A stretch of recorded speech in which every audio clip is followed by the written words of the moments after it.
Hey, it's Sean and Mike, brew-news.com. We're still drinking cold beers in the cold garage. That's how it goes. And this time around, we have a Mike brewed IPA, and he's trying to solve the issue of what, hop bite. So for me, in all these New England IPAs, all these like super late hop addition beers. I love the fruitiness, I love the hop presentation, but there's a raw hop bite that a lot of times it comes across as just a lot of that pithiness, but it's really some of that vegetal whatever. A lot of people are trying to dry hop with shorter and shorter times, do it cold, blah, blah, blah, under pressure, upside down, with a fox in a box, right? They do all these things to try to make better and better IPAs. For me, what I want out of an IPA is something that's still drinkable. I want something that has got enough, I want a little bit of bitterness, because I just feel like you still need a little bit of bitterness in there with all those hops to kind of make it feel like you're having a hop experience. I don't like a lot of bitterness, but anyway, but I love all those fruity flavors that hops are giving us. So I've got a ton still of some pretty basic, non-exciting hops that I've been working with. Aww. And so in this recipe, I just wanted to jam some of those through. And I did a little something different here to make what I'm just calling an American IPA. It is hazy, it's pale in color, it sort of looks like a New England IPA, but my mind, when I brewed it, I was thinking somewhere in between West Coast IPA and New England IPA. I wanted to make something that was I'm just going to call it IPA.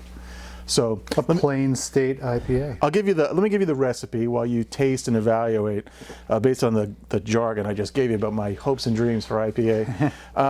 So this is 71% Pilsner Malt from Brace. It is 14% Munich Type 1 from Weyermann, which is about 7 Lovibond. And it's also 14% white wheat malt, just to help with head retention, and I like that. Mm-hmm. It has 1 ounce of Nugget at 60 minutes for some bittering. Boom, nice. Yes.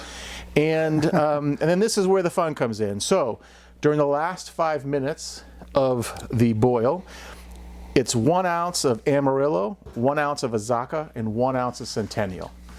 5 minutes in the boil. And then right at Flame-out, mm-hmm. and I'm using an immersion chiller. So at Flame-out, it's another ounce of Amarillo, Azacca, Centennial, and whirlpooling around my immersion chiller. And then I turn the water on for the chiller, and I'm starting to chill. And so the Nugget went into a hop spider, right, to keep it from going into the fermenter. The 5-minute hops stayed in the basket too, the hop spider basket, during this whirlpool, but the hops that went in at Flame-out went into the kettle. So 3 ounces into the kettle itself, not into the spider, during whirlpool chilling. I fermented this with citrus yeast, the A20 from Imperial Yeast, the Imperial Yeast A20, which is called their citrus strain. Supposed to be great for maybe some biotransformation and also really elevate some of those citrus flavors. And these hops are, Amarillo's got that tangerine orange thing, and Azacca's got a little bit of that tropical, that somewhere tropical, and then the Centennial is supposed to be like Cascade super hop, right? Yep. And so the starting gravity of this baby was 1060, and it fermented down to 1014 for an ABV of 6.25, which is really traditional old school IPA. A good 6.5% ABV. I'm not interested in making 7.5% IPAs. I want to drink a couple of these and still be able to talk to the kids, you know. So at some point. So that's the basic recipe, and what you'll notice, that's it. Yeah. No dry hops in this recipe.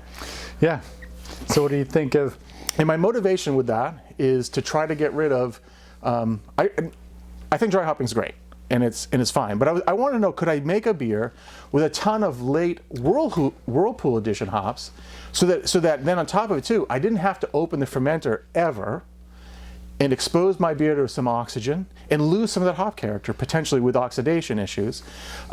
This beer was also then done through complete closed transfer, which we have in an upcoming video, how we do closed transfers, right? Nice. So, so what I really want to know about this beer, what do you think about the beer? And then comment, if you will, sir, on like the aroma. Okay, so I like this beer. I think the hop flavor is not overly intense. It's got a nice combination of a few things. Yep. I got a nice.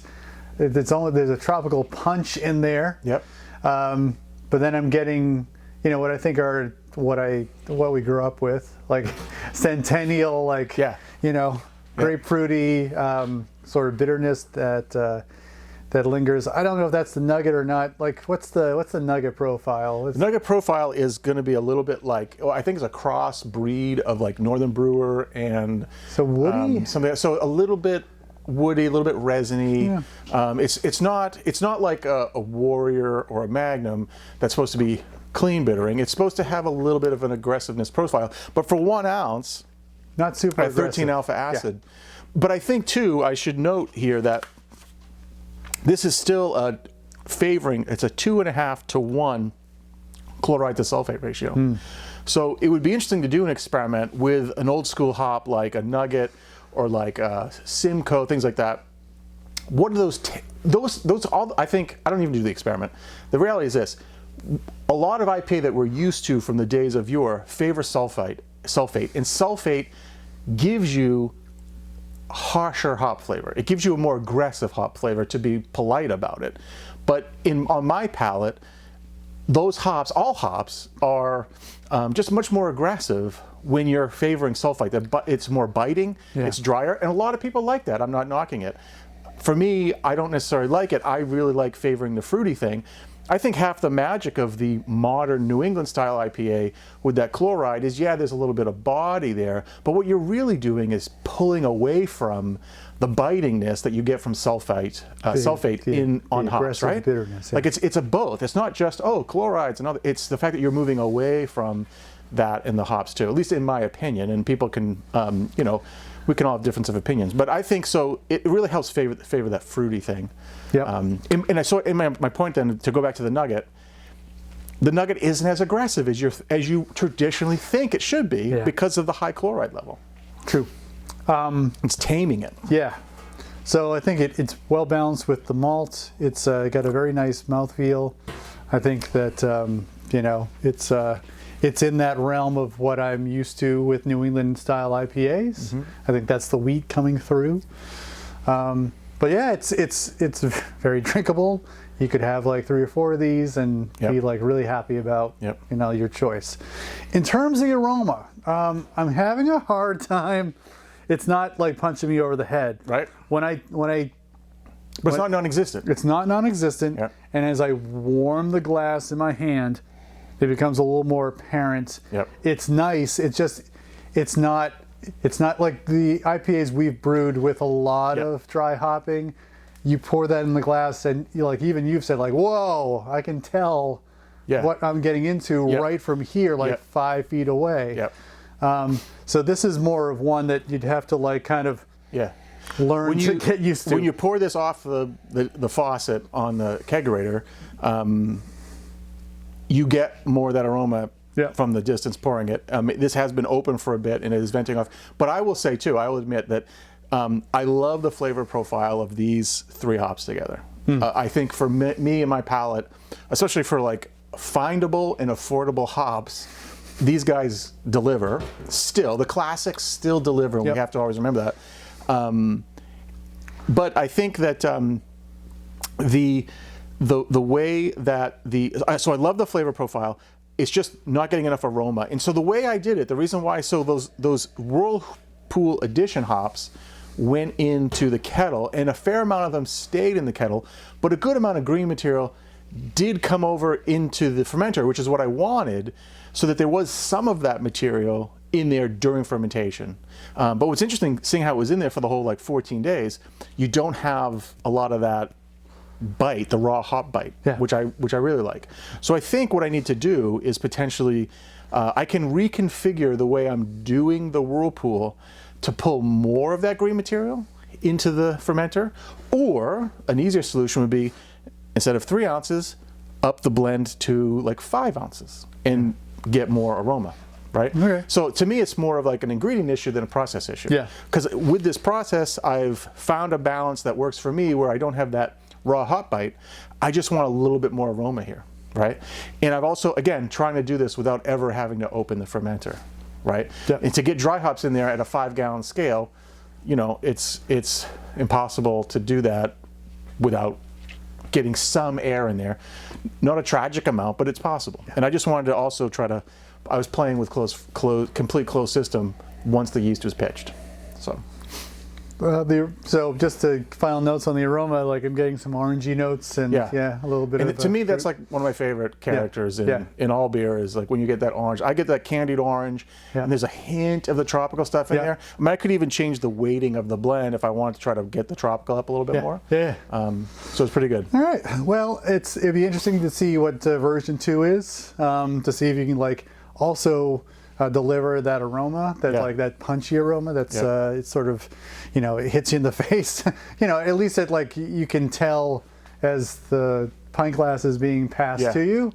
That that to me is a good indication of an IPA of you know, this day and age. If that's all, if you think it really is more of an ingredient thing, then let's see how that turns out, because that's good. I mean, again, like you're right. I mean, if you don't want to open up that fermenter, then that's what you got to do. Like just up it when at that point of Whirlpool. To try to preserve what character was with this style of doing it, right? All right. Well, another take on an American IPA. IPA, baby. Right? Are you calling this like a Midwest IPA? My recipe says American IPA. Okay. That's what I called it. That's a because it's an IPA. It's an IPA. Yep. And this is America. There you go.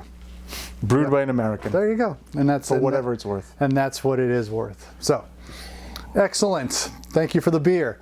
If you like this video, give us a thumbs up. It helps us understand if you like it or not, for sure. And then if you're like brewing beer and like talking about beer, you want to taste beer, all that stuff, then subscribe to our channel. For John and Mike, brewdastdudes.com. Brew on. Cheers.